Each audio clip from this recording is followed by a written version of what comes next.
Assalamualaikum warahmatullahi wabarakatuh. Saya Curtitayani dengan NIM 180405021, mata kuliah Geografi Pertanian, dosen pengampu Fitria Mustika SPD MPD. Di sini saya akan membahas mengenai tata guna lahan pertanian. Yang pertama itu mengenai definisi perencanaan tata guna lahan. Perencanaan tata guna lahan merupakan suatu proses penyiapkan dan membuat kumpulan keputusan untuk tindakan-tindakan di masa depan yang diarahkan untuk mencapai tujuan melalui usaha optimal. Tata guna lahan ini merupakan wujud dalam ruang di alam tentang bagaimana penggunaan lahan tertentu, bagaimana secara alami maupun direncanakan. Di sini menurut Young pada tahun 1998 menjelaskan fungsi lahan bagi kehidupan manusia ke dalam 7 macam, yaitu yang pertama, produksi yang meliputi pertanian, kehutanan, perikanan, dan lain-lain. Yang kedua itu pengatur siklus atmosfer dan hidrosfer dan hidrologi. Yang ketiga itu konservasi biodiversitas dan habitat ekosistem tumbuhan dan hewan serta sumber daya genetik.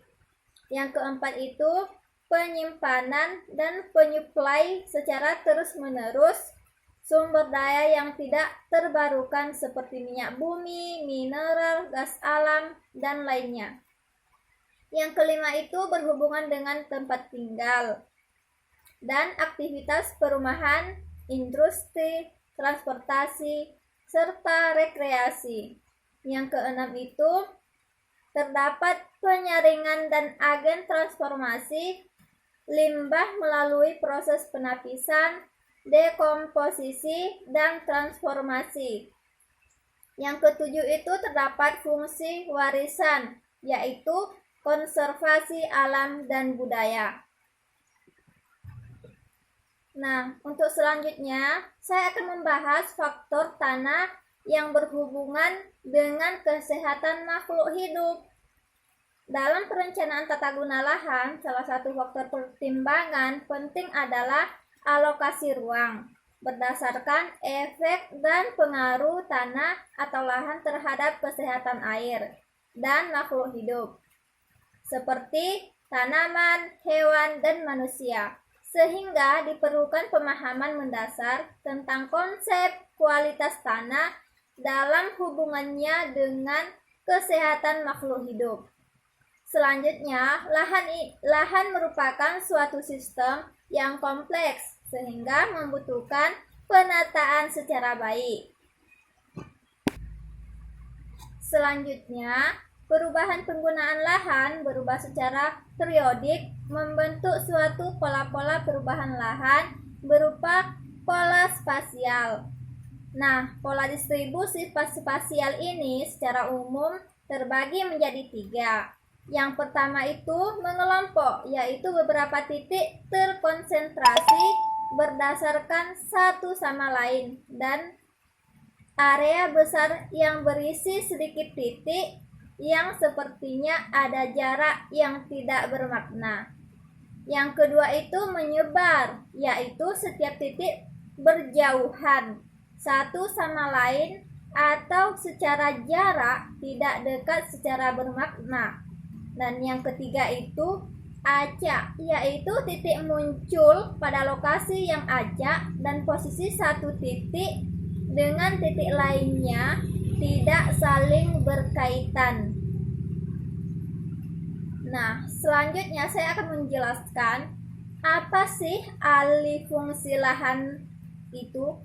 Nah, alih fungsi lahan dalam arti perubahan penggunaan lahan pada dasarnya dapat dihindari dalam pelaksanaan pembangunan. Tuntutan kebutuhan masyarakat akan lahan seringkali mengakibatkan benturan kepentingan atas penggunaan lahan, serta terjadinya ketidaksesuaian antara penggunaan lahan dengan rencana peruntukannya, yaitu itu menurut Aufwan pada tahun 2014. Selanjutnya saya akan membahas tentang analisis perubahan tata guna lahan. Analisis ini dilakukan untuk melihat perubahan tata guna lahan. Penggunaan tanah pada tahun 2011 hingga tahun 2015 mengalami perubahan. Penggunaan tanah di Kabupaten Bantul tahun 2011 ada 31 klasifikasi, sedangkan pada tahun 2015 ada 34 klasifikasi. Nah, perbedaan penggunaan tanah tersebut adalah pada tahun 2015 terdapat penggunaan tanah industri non pertanian seluas 6.575 ha, perkantoran sewa seluas 1.471 hektar, dan tanah kosong sudah diperuntukkan seluas 3.532 hektar. Sementara pada penggunaan tanah tahun 2011 tidak ada. Nah, selanjutnya juga saya akan membahas mengenai analisis pola sebaran perubahan tata lahan. Analisis ini digunakan untuk melihat pada sebaran perubahan tata guna lahan di Kabupaten Bantul dan dilakukan berdasarkan area atau lokal. Selanjutnya saya akan membahas mengenai analisis kesesuaian tata guna lahan terhadap rencana tata ruang wilayah. Nah, saya akan membawa sebuah contoh dari tata guna lahan seperti yang sudah saya jelaskan di atas, sehingga kesesuaian tata guna lahan RT/RW merupakan analisis relasi jenis penggunaan lahan saat ini dengan kondisi ideal yang akan diwujudkan yang tercermin dan rencana penataan ruang. Kesesuaian tata guna lahan terdapat rencana tata ruang wilayah diklasifikasikan menjadi dua. Yang pertama sesuai. Apabila penggunaan lahan yang ada benar-benar sesuai dengan fungsi kawasan dalam RT/RW. Yang kedua itu tidak sesuai apabila penggunaan lahan tidak sesuai dengan fungsi kawasan yang ditetapkan dalam RT/RW. Selanjutnya saya akan membahas teori perencanaan tata guna lahan. Yang pertama itu ada teori konsentris. Teori ini dikemukakan oleh E.W. Burgess dalam analisisnya pada kota Chicago pada tahun 1925 dengan analogi dari dunia hewan di masa suatu daerah akan didominasi oleh suatu spesies tertentu. Seperti pada wilayah perkotaan akan terjadi pengelompokan tipe penggunaan lahan tertentu. Model Burgess merupakan suatu model yang diperuntukkan bagi kota yang mengalami migrasi besar-besaran dan pasar perumahan didominasi oleh sektor privat. Bagi kota yang tingkat migrasinya rendah dan peranan sektor publik sangat besar, maka teori ini kurang relevan. Teori konsentris memiliki kelemahan, yaitu yang pertama, pada kenyataannya gradasi antara zona tidak terlihat dengan jelas. Yang kedua itu, bentuk CBD kebanyakan memiliki bentuk yang tidak teratur. Yang ketiga itu perkembangan kota cenderung mengikuti rute strategi. Yang keempat itu homogenitas internal yang tidak sesuai dengan kenyataan. Yang kelima itu slum area tidak selalu berada di area pusat perkotaan. Nah, untuk teori yang kedua itu yaitu teori ketinggian bangunan. Teori ini dikemukakan oleh Bruegel pada tahun 1955 menjelaskan bahwa penggunaan lahan tidak hanya dipertimbangkan dari jaraknya, akan tetapi juga dilihat dari pusat kota saja, tetapi juga jarak dari tanah.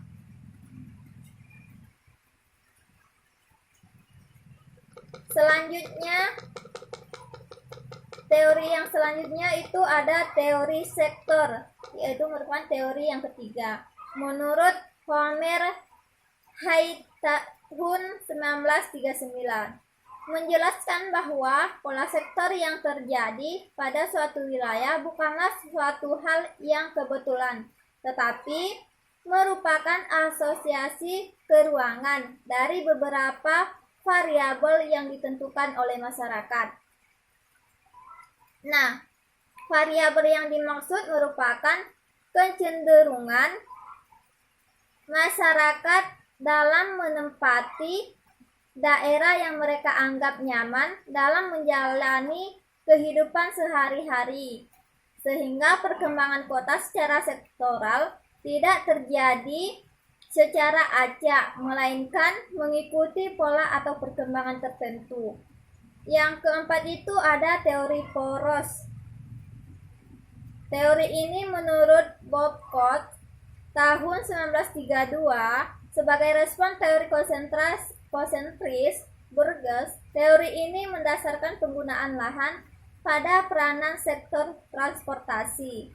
Nah, keberadaan jalur transportasi ini akan menyebabkan distori pada pola konsentris, sehingga daerah yang dilalui oleh jalur transportasi akan melalui perkembangan fisik yang berada dengan daerah yang tidak dilalui oleh jalur transportasi. Yang kelima itu ada teori pusat kegiatan banyak. Nah, teori ini dikemukakan oleh Harris and Ullman pada tahun 1945. Menyebutkan bahwa pusat kegiatan ini tidak selalu berada pada posisi tengah-tengah suatu wilayah.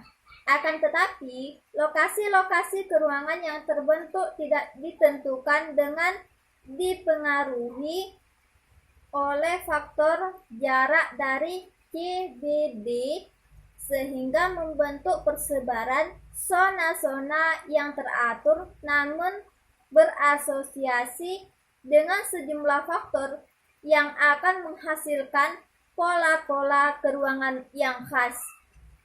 Nah, untuk teori yang keenam itu mengenai teori ukuran kota. Nah, teori ukuran kota ini menyebutkan bahwa kota memiliki 5 tingkatan tingkatan pertumbuhan, yaitu yang